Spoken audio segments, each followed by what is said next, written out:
ফিলিস্তিনে যে একটা মহামারীর সমস্যা চলছে ওটার বিষয়ে কিছু আলোচনা করে। হ্যাঁ ভাই, আমি ফিলিস্তিনি সম্পর্কে একটা কথা বলতে চাই যে ফিলিস্তিনের যে একটা মহামারী চলছে, আপনারা এটা সবাই জানেন, বিশ্বের প্রতিটা মানুষ ইন্টারনেটের মাধ্যমে এটা পৌঁছে যাচ্ছে, দেখতে পাচ্ছেন কত বাচ্চা ছেলে মানে কতটা কষ্ট পাচ্ছে।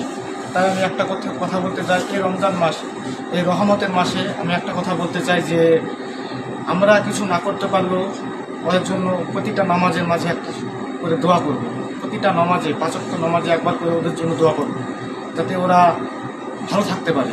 দেখতে পাচ্ছেন কতটা গর্জব চলছে, ছোট ছোট বাচ্চা মানুষের চোখে মারা যাচ্ছে। আর আমি এটা বলতে চাই যে এটা খুবই আমাদের চোখে খারাপ লাগছে। তার প্রতিটা মানুষ নামাজের মাধ্যমে একটা করে অন্তত একবার দোয়া করবেন ইনশাআল্লাহ। আলহামদুলিল্লাহ, আমিও ওনার জন্য দোয়া করি।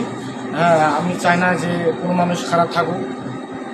এই যে একটা গজবের মাধ্যমে কতটা ক্ষতি হচ্ছে ফিলিস্তিনিদের, তা তো আপনারা নিজের চোখে দেখতে পাচ্ছেন।